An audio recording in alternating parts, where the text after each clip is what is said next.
Everyone, welcome to today's video and happy lockout week. It is one of the most enjoyable yet stressful times of the year for fantasy coaches as we all try to come up with the best possible round one team. So much tinkering going on, myself included. I've made a stack of changes to my team since I last revealed it.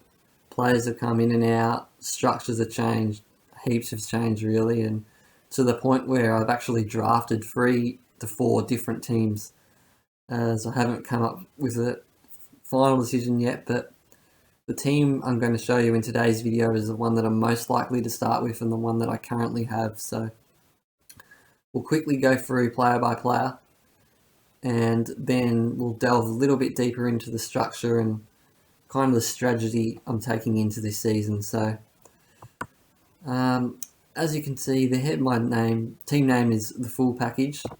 Don't ask me why, it's just a name that I've always had. It's just stuck and I can't really be bothered to change it. Anyway, so we'll get stuck into the team now and we'll start with the defenders. D1, I've got Jack Crisp there. He wasn't in my team in the original video, but after doing some thinking and having a look at the defenders as a whole, he's probably the only one really that's going to get significant amount of midfield time this year. So I think he has strong claims to be the number one scoring defender and too good of an option to pass up there. Then I got Lockie Whitfield. I was kind of tossing up between him, Lloyd and Short, but I've landed on Lockie Whitfield. Probably more a price decision, really. We know he can score. He's a great scorer and had a kind of interrupted year last year, which is why we get him at a pretty discounted price for what he can do. So I've landed on Lockie Whitfield there. And then we come to Justin McInerney. Now, he was sort of on my radar before his performance in the Amy series, but especially after watching that Amy game and seeing how his role in that Swans team, the Swans just wanted to get the ball in his hands, and it actually reminded me a bit of Lockie Whitfield in terms of the way he plays. He's running around, getting the handball receives, and I think the Swans are really going to utilise him this year, and I think he's actually a chance for me to make that transition from a mid-price player to a potential top 6 premium defender this year. So he's one mid-pricer that I'm pretty confident on. Then we got George Hewitt. Looked so solid in that Amy game. Had a great role in that midfield. Plenty of disposals. He was a bit handball happy, but I think at his price and as a defender, I think we just got to take the chance on him. So he's pretty locked at D4. Then we got James Sicily. I was pretty impressed with his Amy game actually. He didn't particularly score well, but his role was there, the same as what he was pre his ACL injury. So he might take a couple of games to warm into it. So don't be too surprised if he scores a bit up and down. But I think as he builds into the season, I think he'll get close to that form that he showed before, and I think we just got to stick with him. So at D5, I'm happy to start with him there. Then we got a bit of a point of difference in Heath Chapman. Now, he's one that wasn't particularly on my radar before the Amy series, but after seeing his role, I think he's a safe sort of 65-70, and you can't really say that for many of the rookies down back this year. So I'm happy to pay up a little bit extra for Heath Chapman. He's got a good fantasy game about him. I think, as I said, I think he's a safe 70. So he rounds out the defenders at D6. So now we move on to the midfield now. Took Miller, my God, what a player he is. After watching that Amy game against the Cats, I just couldn't go past him to the point where I'm probably just too afraid not to start with him, He could generally average 120 this year. He racks up the peel, he tackles, takes marks, he's just everywhere, and I think, too afraid not to start with him, so he's locked there at M1 for me. And then same can be said about Jack Macrae. You just know what you're going to get from him, and you're getting instant reward this week. His 2 scores against the D's last year and home and away were above 135, and I think he's going to average that 115, 120 mark this year, so I got him there at M2. And then we got Patrick Cripps. He's taken a lot of convincing for me to get him there.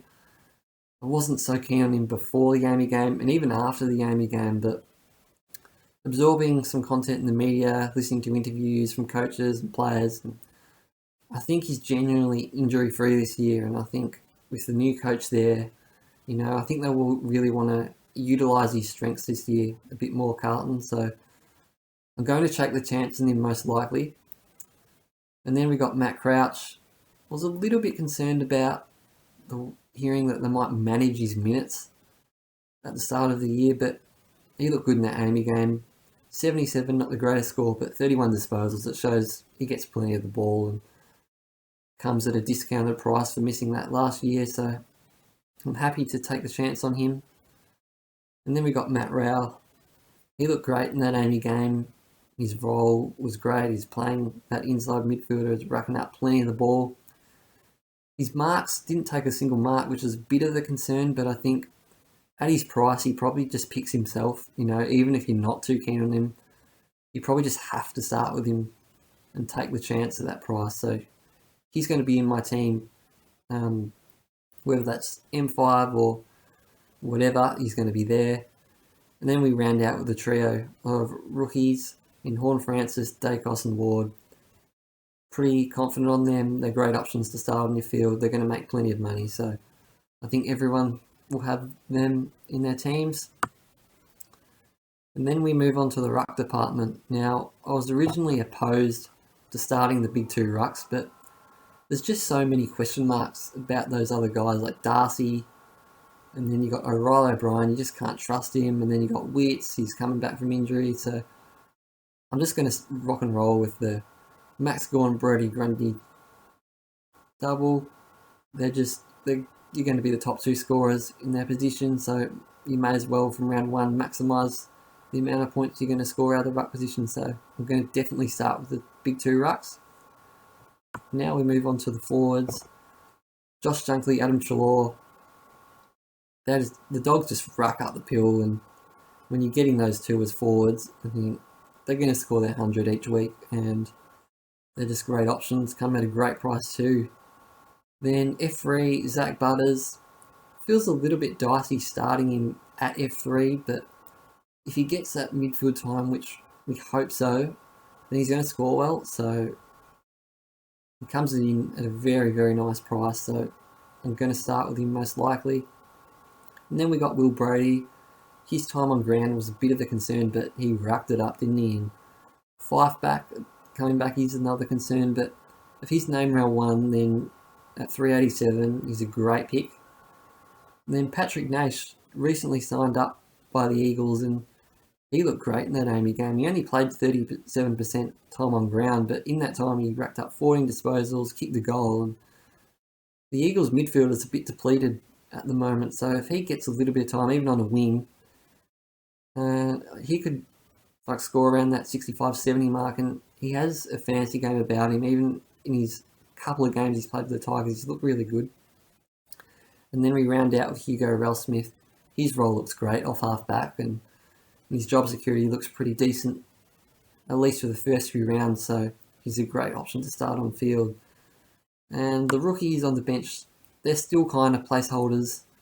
We haven't really heard much about them yet, so they could change as we hear more news regarding team announcements. So that's how my team stands at the moment, 2 days out from round one. So now I'll talk a bit more about the structure of my team and the reasons behind that. So as we scan across my team, you might be able to notice that in each line I've identified two players that are kind of in that must-have category and candidates to be the top scoring players of their position. So in defence, I got Jack Crisp and Lockie Whitfield. They're going to be both top 6 defenders. Then in the midfield, I got Touk Miller, Jack McRae. They're pretty much must-have players in my opinion. They're going to average 115 plus at least and sure things to be top 8 midfielders. Then in the ruck, Gawn and Grundy, that speaks for itself. And then in the forwards, they might not be the top 2 must-haves per se, but Josh Dunkley and Adam Treloar, at the price they come in, I think they fit the category of a must-have, and they're going to be both top 6 forwards, you'd think. So that's what I've gone with there. And then on the back of that, then I've looked for my values, particularly in defence, with McInerney, Hewitt, Sicily, Chapman. Decided against going a rookie in the defence purely because there's just no one that jumps out of the page, and no one that kind of really has just any scoring potential whatsoever. I was flirting with the idea of starting McCartan and like downgrading Whitfield to McCartan and then even Horn Francis up to Lockie Neal, but I think that kind of ruins the kind of balance of my team and kind of leaves me a bit weak in that defence. So I kind of tried to just balance out my team as a whole. In the midfield, the value players are Cripps and Crouch, so that allows me to spend for the guys like McRae and Miller, so that's why they're there. And then you got Rowles, another one who comes at a great price. And then in the forwards, Zach Butters, he's kind of borderline premium, borderline mid-pricer, but yeah, I think he slots in well there. And then we round out Brody, Nash, and Ralph Smith. I think they can be mid-priced, or they kind of could perform like rookies, but I think they've all got a fantasy sort of game about them. So that's another thing I've done. All my rookies on field, I kind of have chosen them because they have a great fantasy game about them. I think they're going to score reasonably well, so that's where I've gone there. So yeah, so I'm pretty happy with where my team sits at the moment. It seems very balanced, and I think there's a lot I can work with here. So yeah, pretty comfortable with where my team sits at the moment heading into round one. And if you want to take me on, I've created a league. As you can see the league code on your screen. Feel free to take me on. Hopefully we can build a league full of kind of seasoned fantasy players. So yeah, so feel free to join that league by entering the league code there. Thanks for watching this video, guys, and good luck in round one. And my next video next week will be a wrap up of how my team performed in round one. So looking forward to it. Good luck, guys.